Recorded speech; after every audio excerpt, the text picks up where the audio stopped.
First, let me thank you very much for organizing this, and to all of you who have organized it, and to all the people who are watching from really very far away. So let me pay my respect to the organizers who put together quite an interesting and multinational panel. And I guess the time zone works against some of the people who got up a little bit early to watch from wherever you are. So thank you for that. I don't want to speak too long because I think the questions and answers will be very interesting, and we have very knowledgeable people up here. So I'll just say a few words of introduction. From my perspective, I want to stress this isn't NATO's official line necessarily, but my own personal views. And I don't want to spend too much time listing all the challenges of the region. As I mentioned to the professor, I feel a little uncomfortable coming to Turkey and telling Turks what their problems are. I guess the people here know them, but maybe just as a basis for us, for our discussion, I might list just a couple of some of the major challenges, and then add some thoughts on where NATO might be able to play a role. First, I think if we look at the macro level, the biggest possible frame, the biggest challenge this broad region and beyond this broad region faces right now has its roots in weak governance or lack of governance. There are large areas of ungoverned space, and the ungoverned space leads to all sorts of negative effects. We see it obviously in Syria, we see it in Iraq, and we see it in Libya. But beyond that, of course, Yemen, Somalia, parts of Africa are facing this challenge of ungoverned space. And what does it mean, or what happens as a result? I mean, one of the most obvious problems is that terrorist groups, terrorists, extremist groups, are either creating this ungoverned space or going to it, looking for it and going to it. And they use this space as a base, as a training ground, as a source of revenue, and as a launch pad for attacks. And these groups are connecting to each other. We have, of course, Daesh, which has sort of spread from Iraq and Syria now to have inroads into Libya. It has linked up with Boko Haram. It has linked up with Shabab. It is making its appearance in Afghanistan and maybe elsewhere. So the first and major sort of result of this spread of ungoverned space is also the spread of terrorist groups that are so well organized that they fight like armies, which has its disadvantages but also has its advantages when we can respond. And I'll come back to that in a second. So that's the sort of the second part, the spread of these groups. The third is, of course, and that flows from it, the increase in terrorism. There are huge numbers of people who are being trained in terrorism, who are being radicalized. And then flowing from that, of course, we in Europe, and to a much lesser extent in North America, have a connection to this because thousands of people are coming from Europe and North America to be for what we call foreign fighters here. And of course, they can return to our countries and launch terrorist attacks. And in Brussels, where I live, we had somebody who had gone to Syria, came back and attacked a Jewish museum. Everyone saw what happened in Paris, et cetera, et cetera. So this is not just a problem of the region, it's also our problem, and to a certain extent we contribute to it because our nationals are coming here. Then there is the huge humanitarian emergency, and I don't think any other word can be used for this.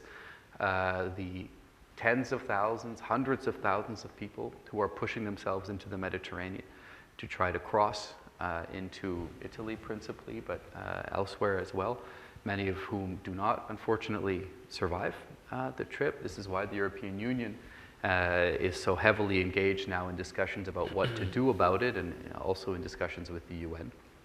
But it is a huge humanitarian emergency, and of course Turkey knows this very well, and I think everybody respects the openness that Turkey has had to all these people who have come into this country, and the grace and effort that Turkey has put into hosting them at enormous cost, and that includes, of course, not just economic cost, but social cost. So there's the humanitarian emergency as well. So, I could go on and on, but This is a major challenge. There is a sectarian element to it, which people more expert than me can discuss, but the sectarian element has now started to create reconfigurations between countries, political groupings, in a way that we have not seen for quite some time, and will be very difficult to manage over time. So this is the challenge, or at least part of the challenge. Then we come to what do we do about it, and to NATO, because I can't speak for others.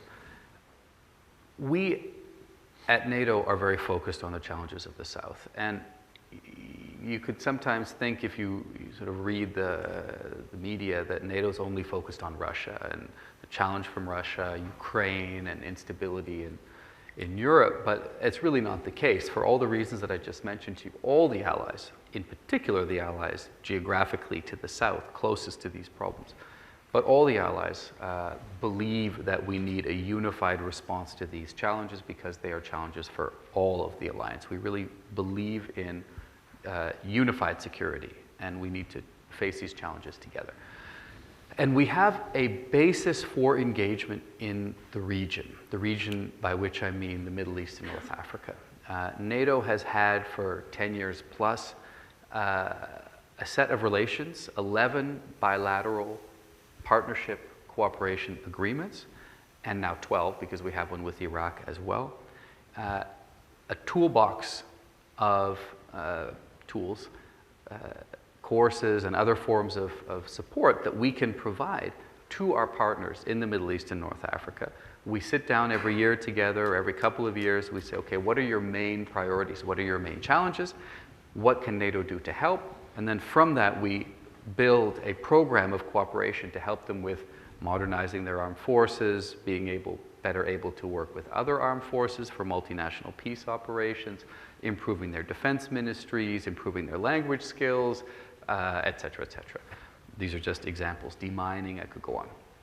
So we work that out with each of them, and that continues. We have these multilateral frameworks, the Mediterranean Dialogue with 7 countries, the Istanbul Cooperation Initiative with 4 Gulf countries, and we try to promote multilateral dialogue as well. You can understand the complications with the Mediterranean Dialogue, but in general, it goes okay. We have a new initiative flowing from the summit in Wales, and that's the Defense Capacity Building Initiative.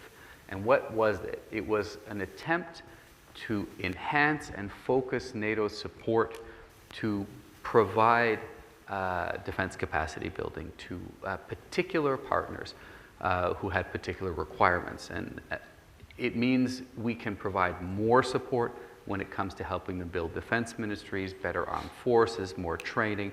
So we created a whole structure and put more resources into it, focused it.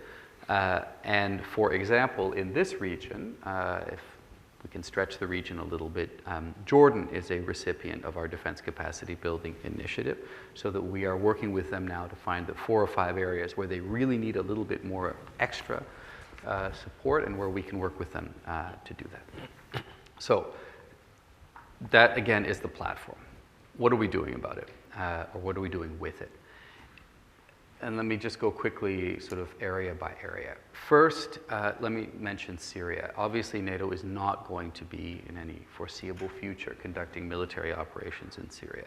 But what was very important, what remains very important, is to prevent spillover from Syria into NATO territory, meaning Turkey. You might all remember a few years ago where there was a real risk of a military spillover, missiles coming into Turkey, aircraft coming close to or into the border of Turkey, and we put Patriot missiles, anti-missile batteries, into Turkey to do 2 things. One was to actually defend the territory, but also it was to send a political signal that Turkey is a member of an alliance of 28 countries and that we will defend all of our member states. And it eliminated the political risk and the military risk of spillover. It was the end, because the line was drawn. And so I think the political message of those Patriot batteries was as important or more important than the military function that they could have served. So preventing spillover from Turkey was, from Syria into Turkey was, I think, a very important role that NATO played and continues to play. When it comes to Iraq, we have had a long engagement with Iraq. I personally have had a long engagement with Iraq since 2004. I went there as part of the team that set up the NATO training mission in Iraq. I went there to shut it down. I went there to start up the transition cell. I went there to shut that down. You know, we do have now a partnership agreement with Iraq, and Iraq would like defense capacity building support from us. Exactly this DCB initiative. So we're now working with the coalition, which is of course doing the big job, to see where NATO can complement them. The solutions for Iraq will come when the Iraqi government, an inclusive Iraqi government and an inclusive Iraqi armed forces are able to secure their own territory. It's as simple as that. And NATO can help them do that. It is an enormous challenge. What we did until now clearly didn't work as well as we would have liked to. But we can learn and improve, and you will see, I'm quite sure, discussion here at the summit and then an actual defense capacity building program by NATO for Iraq in the coming months. Libya.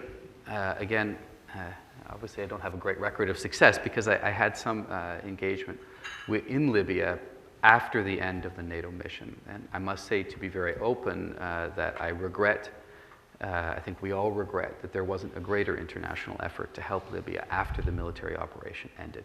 The military operation had a logic. I think it was the right thing to do. It prevented, I think, we all think, a terrible humanitarian problem. But the Libyans, first of all, and the rest of us should have worked harder to bring stability after the operation was over. Anyway, that didn't happen to the extent it should have. Though the EU was there, UN was there, NATO was there. We have now a mandate, an internal mandate, and a request from the Libyan government to provide them with advice on building a defense ministry, security structures, security policies. And we started to do that, and then the situation on the ground deteriorated, and now, as you know, there are two competing governments. How do we go forward? We certainly need to, because Libya is not only the gateway for all these people who are trying to get to Europe, but it is also becoming increasingly a training ground for terrorist groups. It is a marketplace for the most amazing amounts of small arms and light weapons, and frankly some heavier weapons as well, that have spread across the region and fuel conflict. So we really need to grip this. The solutions lie first and foremost with the groups on the ground, the people there. Libyans need to solve this problem. The UN is very actively engaged in trying to get at least a framework political agreement, and the EU is actively figuring out what it can do as well. Can NATO play a role? We will see. There is a lot of expertise that NATO has, which could potentially play a contributing role beyond what I had just mentioned to you, by which I mean providing advice and other things. So, final point, and then I'll stop. I do think that, coming back to where I started, where NATO can play a role, and this is again going beyond the agreed NATO position, is in helping to take away this ungoverned space, or to put it another way, to help the governments of the region take away ungoverned space by having effective, modern, democratically controlled armed forces. Other people can do other things, but NATO's expertise is here, and that is crucial to the fight against international terrorism, to take away this ungoverned space from these groups. We could talk more later, but I think I will stop.